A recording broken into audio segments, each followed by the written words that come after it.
Today we are interviewing Cossette T Sun, now retired, who was the director of the Bernard E.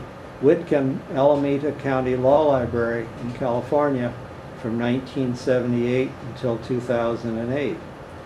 Prior to this appointment, Cossette served as the branch librarian and associate librarian at the same library for 3 years, having previously worked at the University of California at Berkeley, Washington University, St. Louis University Law Library, and in her native Taiwan. I want to mention, in fact, today that Cossette and I are sitting here in the Alameda County Law Library in one of the conference rooms. Our host is her successor, Mark Estes, who will also be interviewed later today for this same series. Cossette, let's begin with a little personal history. Can you tell us about where you were raised and about your family and life today, and also when you were young? Yes, I was born and raised in Taipei, Taiwan. I was the oldest of the 7 siblings. When I was growing up, Taiwan was in the last years of Japanese colonial rule. I remember that at that time, Japanese was dominated official and institutional discourses, also the social and informal spaces. I remember that then World War II broke out.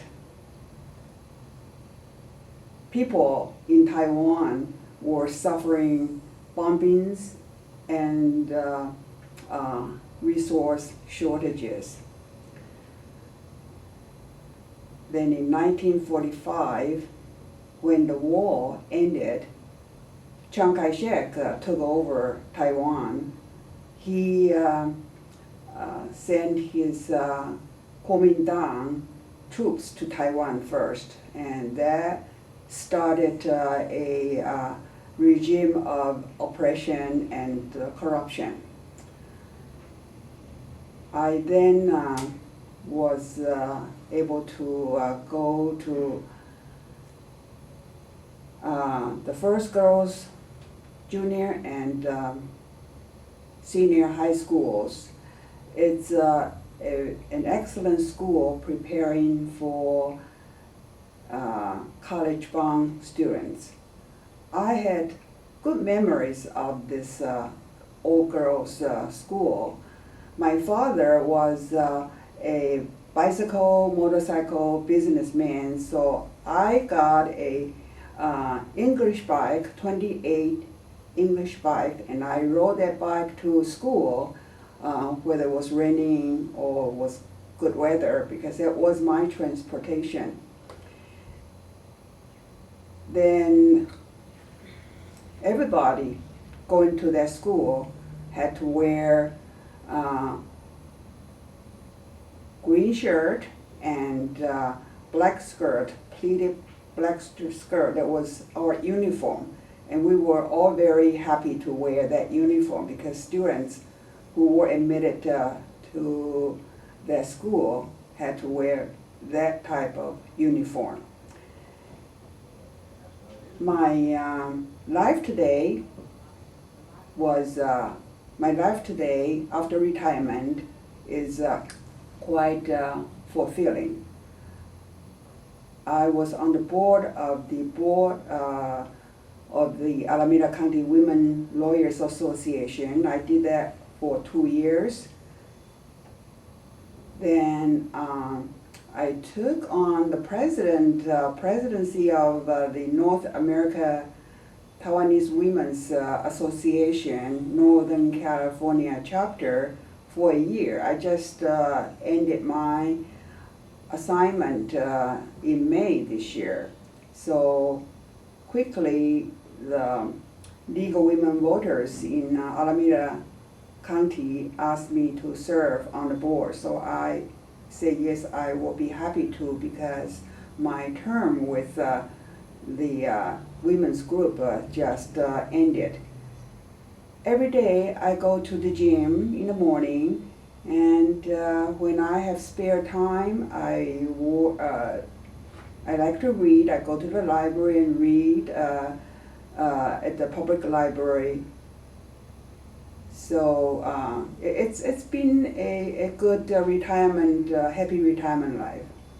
Many of our colleagues who are not retired often, I think, in looking ahead to it, wonder how we fill the days, our time.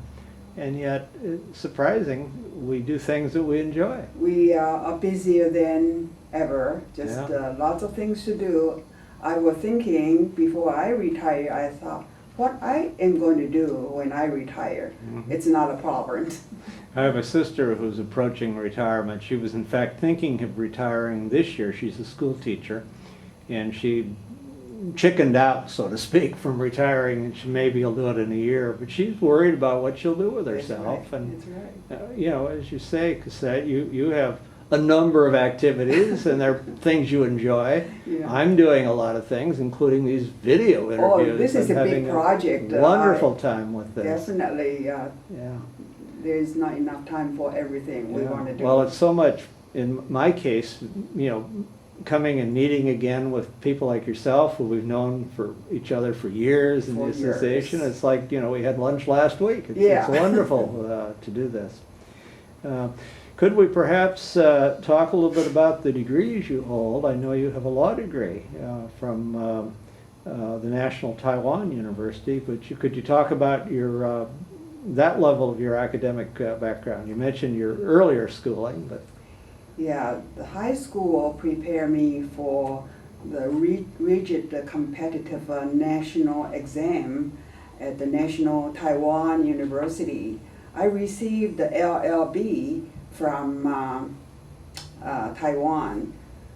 After my graduation, I decided to go abroad to study either law, master's in law, or political science.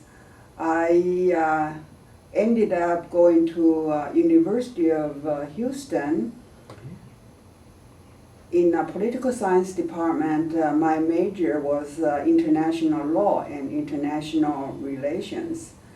I received a master's degree there.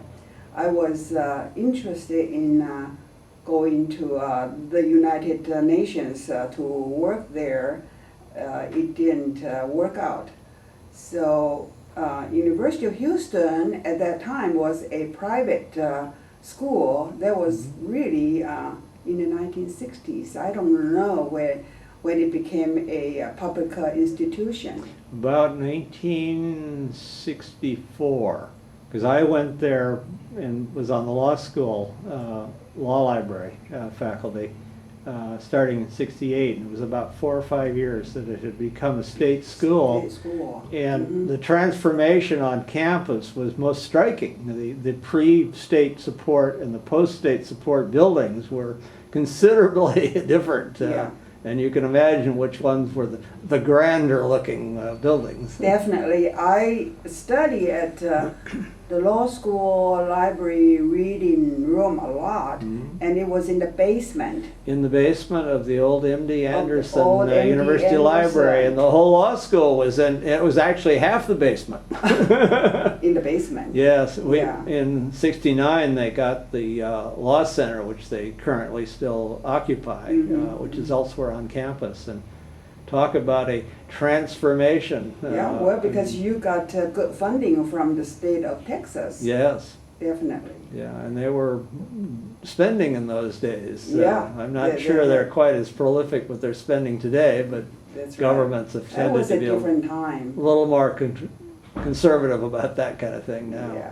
So then I went back to Taiwan and worked for the Christian World Service. It's a nonprofit organization. I only spent a year there. I came back and went to Simmons College to work on my MLS. Mm-hmm. So you have law degree, you have other studies, and then now you get a MLS. MLS. How was it that you decided to become a law librarian? Did anyone particularly play a role in that? Well, actually, I love library environment. I studied so much at the library, either from the time I was at National Taiwan University, and of course when I came to University of Houston, I practically lived in the library, and I saw the librarians work at the main library, and it was fascinating to be able to help patrons. So that had something to do with my desire to also do the same thing. They had a very good group of librarians at the library. When I was there, the director was a man named Ed Holly. Mhm. And I thought the world of him. He was actually our boss, because in those days the law library reported Part of the main library. both to the Yeah. law school, but also to the main library. It was Yes. part of the main library branch. And Mhm. Ed went on to be the dean of the School of Library Science at Chapel Hill, North Carolina, at the University of North Carolina I after see. that. Uh-huh. And then I guess he retired, but we had some very fine colleagues, and we, by being part of their system, my colleagues in the law library really were included in a lot of library functions, and it was nice to interact with them. It's good interaction with the main library librarians. They are more advanced in many ways. Mm-hmm. So I think being a librarian is just very attractive to me. Mm-hmm. Well, you went on eventually out here in California to the Alameda County Law Library, and you held various positions both within the county law library, but prior to that I mentioned several in the introduction. Would you like to talk a little bit about some of those experiences and perhaps some of what you accomplished in some of the positions you've held over the years? It's a good training. Actually, I was at St. Louis University for 8 years. Eileen Searles, my boss and mentor, always encouraged me to attend law library conventions. I never missed a convention. So when my husband Stanley got his PhD from Washington University in St. Louis, we decided to move to the Bay Area. Because of my friends, I knew a lot of friends I met at the convention. I actually already got a job before I even moved out here.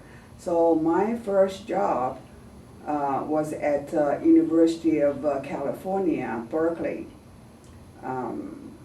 So 3 months before I came to California, I already knew I had a job. So that was really good.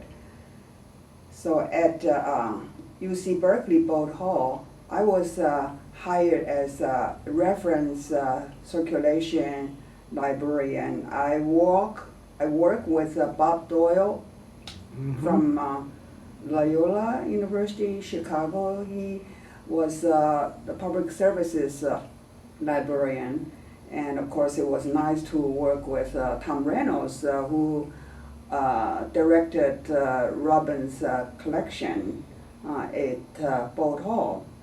So that was my job, my first job coming to California, and 2 years later I was recruited by the Alameda County Law Library. I started in Hayward branch to work as the branch librarian, and reference in the small branch library. I got to do almost everything. Good training ground for the county law library system.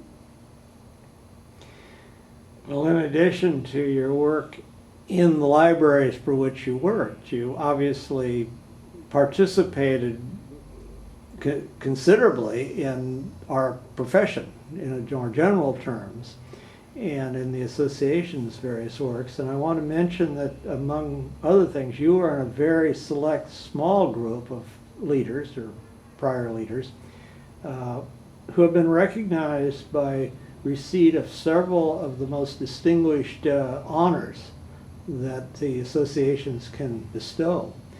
And one, for example, you have the Bethany J. Okel Award for Distinguished Service to the Profession, which is bestowed by the State Court and County Law Library's Special Interest Section.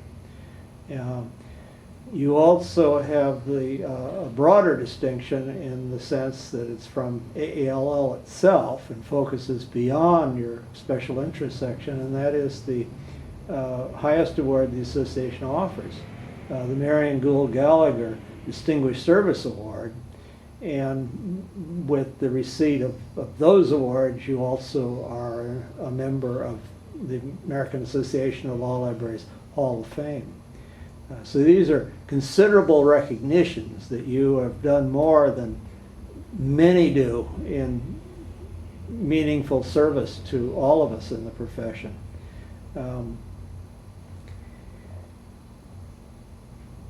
You've chaired various committees and other things.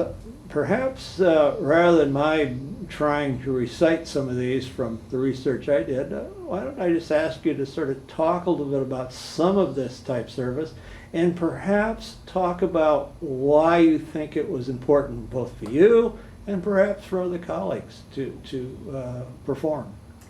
I'm honored to receive this distinguished service awards. Going back many years, I remember vividly Bethany Okel, who was a good friend, and so was Marion Gould Gallagher, good friend. We did committee work together. I do want to mention that being on the board, I was doing some research myself. The year I was on the board, the president was Bob Oakley, the late Bob Oakley. We really miss him. And when I signed up for the board assignment, I chose to be in the department, the committee of finance and the budget. And Patty were president before. I don't know who was serving the board at that time. I want to zero in on the investment part. When I was serving on the board, the investment officer would come to give board financial report, investment progress. And I remember that this man was not able to speak, and I couldn't get much out of it. I didn't know what he was talking about. So I asked our executive director, Roger Parent, how long have we had that person as our investment director? I feel that budget investment is so important for any organization. You got to have some investment policy and really think very hard that our money is growing in our profession. So Roger admitted that it was time to review the investment officer, and believe or not, we follow up. So that year at AALS convention, Bob Oakley, Janice Johnston, Barbara Bendelet, I think she was here too. Mhm. They decided to send out requests for RP, what is this? Request for Request for proposal. proposal. Proposal. Yes. Mhm. So we got several of those. We then invited them to come to the law library here in this Mhm. room. We interviewed about 6 of them and decided to find a firm that has more technology, bigger team, has ability to invest almost, we already had $4-5 billion in our asset. Mhm. And so we decided to recommend, I think the name was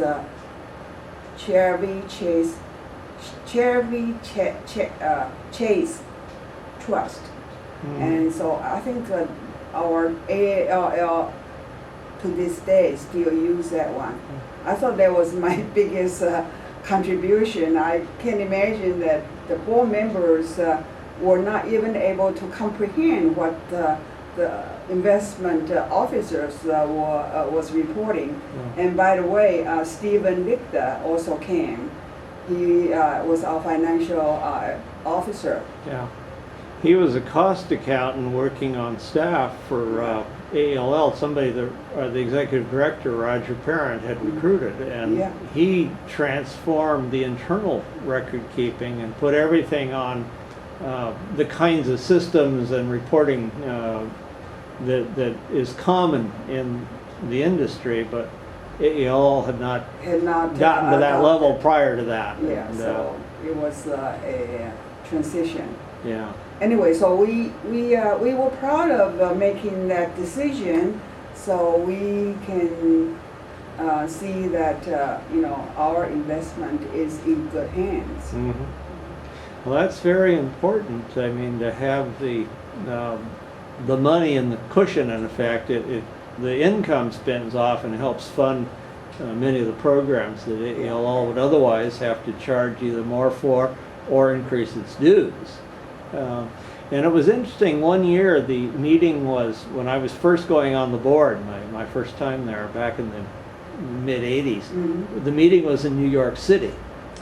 And there was a strike of, I don't know, one of the groups, the unions that had a voice in running hotel conventions. Mhm. And the upshot of that strike was, had it still been ongoing when our meeting started, we could not have had the exhibit hall, because nobody would cross their picket lines to come to the Definitely. exhibit hall to set it up. You didn't have bring anybody in. to do it. And without the exhibit hall, which was a tremendous source of revenue for the association from the various exhibitors, we would have had financial problems. And the one reason they didn't have to stop, basically cancel the convention, they could have gone ahead, was that the money in the reserve funds could, in an emergency, have been taken to cover those losses.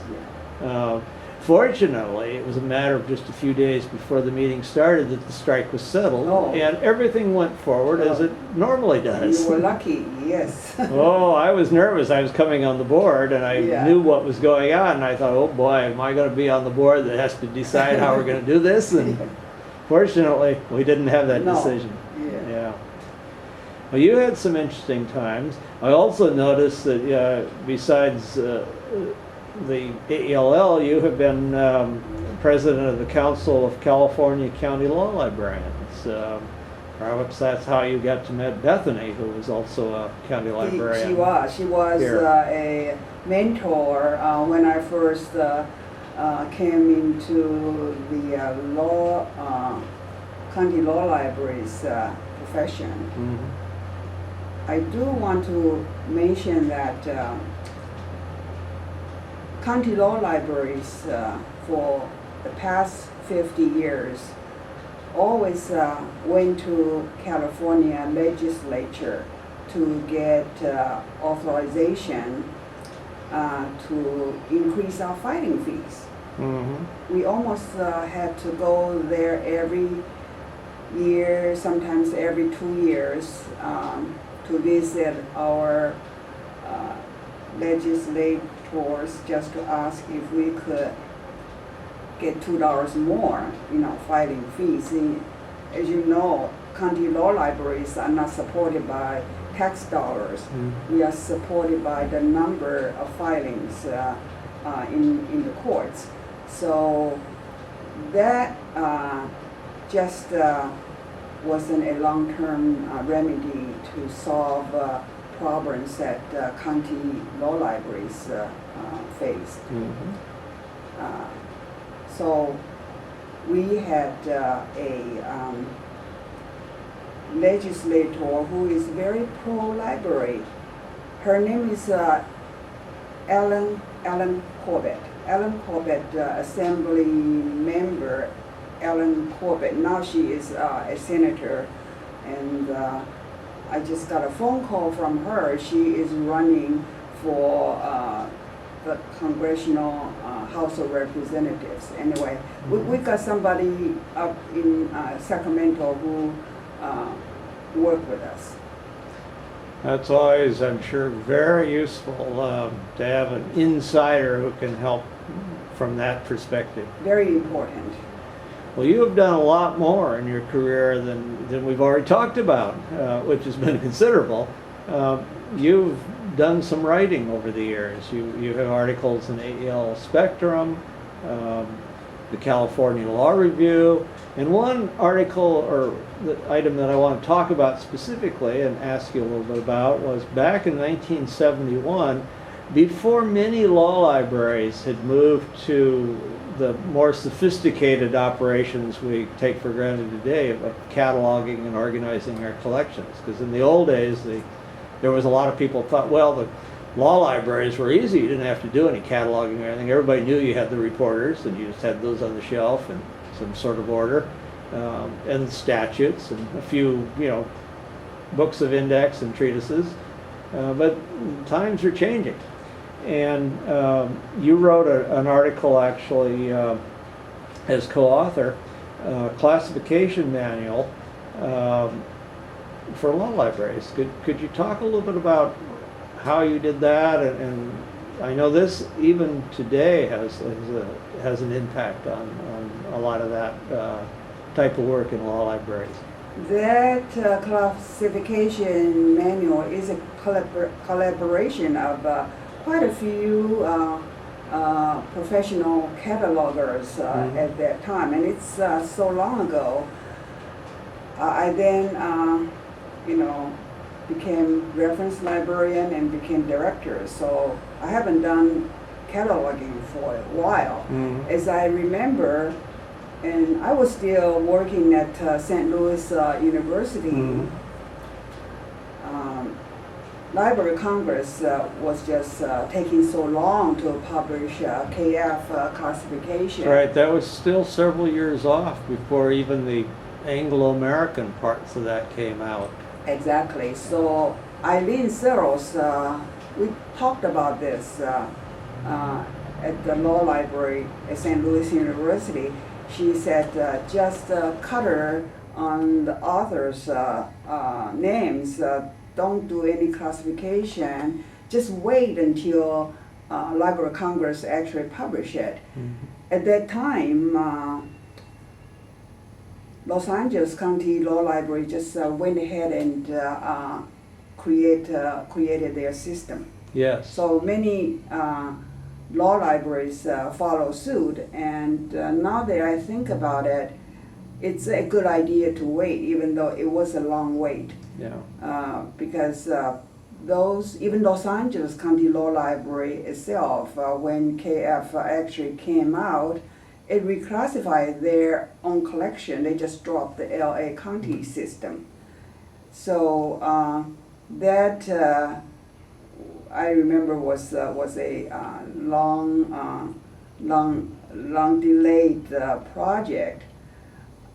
I want to mention that also the other publication I co-authored with Bob Doyle's, there was a bibliography for the works of a real prominent law professor at Bolt Hall. So we just compiled a bibliography of Albert Ahrenswick. I think that's Well, I the name. remember that name. He wrote, I think it may have been the very first Nutshell, which was a series of books published by West, West, now Reuters or Thomson Reuters, but sort of all the law you needed for the most The part in a little Nutshell. tiny In the paperback, book. Yeah, paperback volume. book. Yeah, and I also wrote an article in AALL Spectrum about delivering service to the diverse group around Alameda County, because in this area we have all kinds of ethnic groups, and we wanted to be able to serve them. So that was the short article that Spectrum accepted for publication. Well, it's interesting talking about some of the background and your publications, and also getting back to the cataloging. I want to highlight that slightly, because many of our current viewers would not know it any other way than the way it is today, where we mostly use the Library of Congress classification system, and it's become kind of the universal, and with online services like OCLC and so on, it became even more important that we take advantage of the same systems from one library to the other, pretty much. But the system you mentioned that Eileen Searles had for a while, I guess at Washington University, where you had the books just arranged in alphabetical order using a cutter number to do that. Author. That was the old Fred Hicks system that was developed in the 30s in Yale. And we so still many have years that ago. in the years I worked there at Yale. I was there a couple of years. It was the letter T for treatise, and then the cutter number, and other books that were in other sorts were in a little different system, but that was how they did it. And that's they had how we had to do. several 100,000 of them in that collection. It was quite Sure. extensive. Exactly. But it worked at the time, but the newer systems work differently.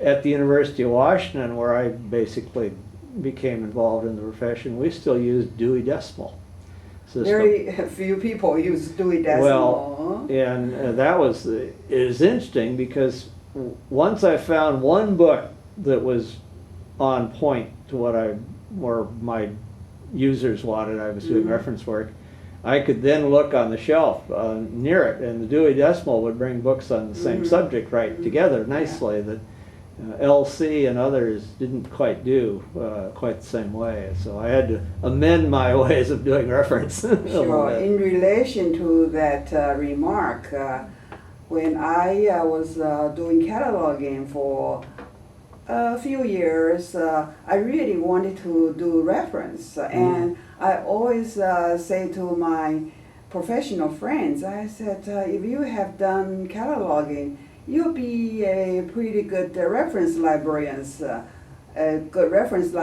because you know the collection so well. And that's really true. Cataloger can be very good reference Catalogers librarian. learn a lot, because yeah. they handle every book that comes Exactly. in. Yeah, Yeah. and not just handle it, but you have to actually- learn about it. Exactly. Yeah.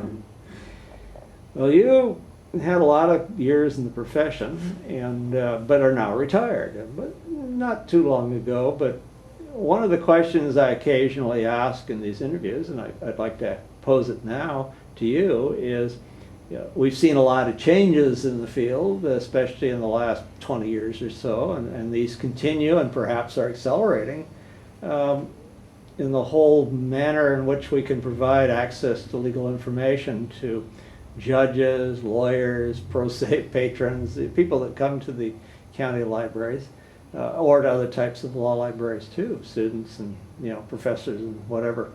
Do you have any views on where you think law libraries may be going over the next few years? Is our role likely to change, or will it, stay somewhat the same? And do you have any thoughts on that, sort of general? Yes, we have noticed changing patterns of county law libraries over the years. County law libraries originally serves the judiciary, members of the bar, and the legal community. Well, that has really changed. Now we have a group of self-help litigants. They come to the law libraries, county law libraries.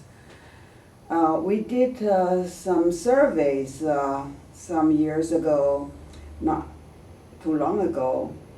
In LA County, there was 55% of their patrons are non-lawyers.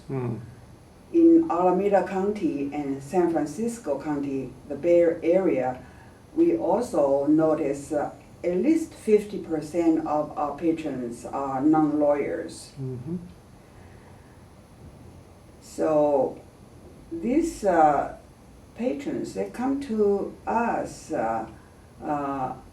for many purposes, not just to do their own legal research to be able to appear in court. They also come here to read federal laws. They have properties they rent out, landlord-tenant cases. Students also come to use our tools. So we really have to prepare for this type of patrons. But the problem with the law libraries, I am really concerned about the problems, which mainly is, it's mainly the finance, the money. Where is it going to come from? What about the space issue? So before about 5 years before I retire, I work with other county law librarians if we could find a more permanent way to deal with county law libraries' future. So we went to the same legislator, Assemblywoman Ellen Corbett. I mentioned her name earlier. She authored a bill. It's Assembly Bill 1095.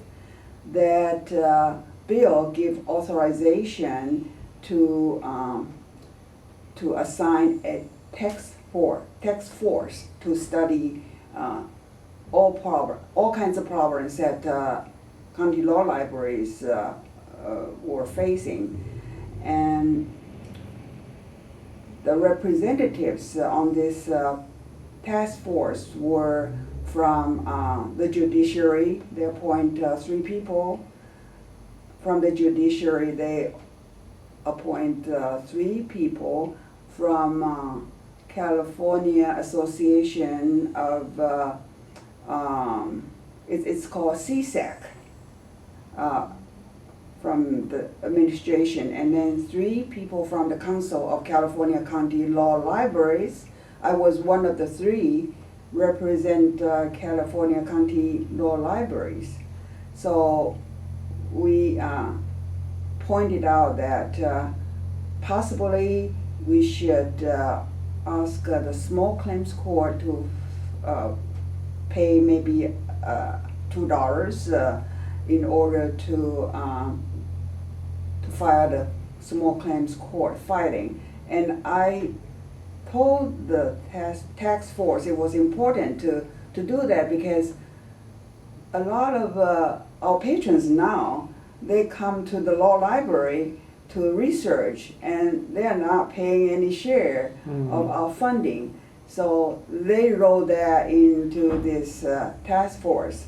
There were other remedies such as doing joint purchasing among court libraries, county libraries, So I think that was a good report. It's a catalyst of what the future county law libraries can do. Now that I'm not actively working, I think the directors of county law libraries should follow up and find ways to finance county law libraries. Mhm.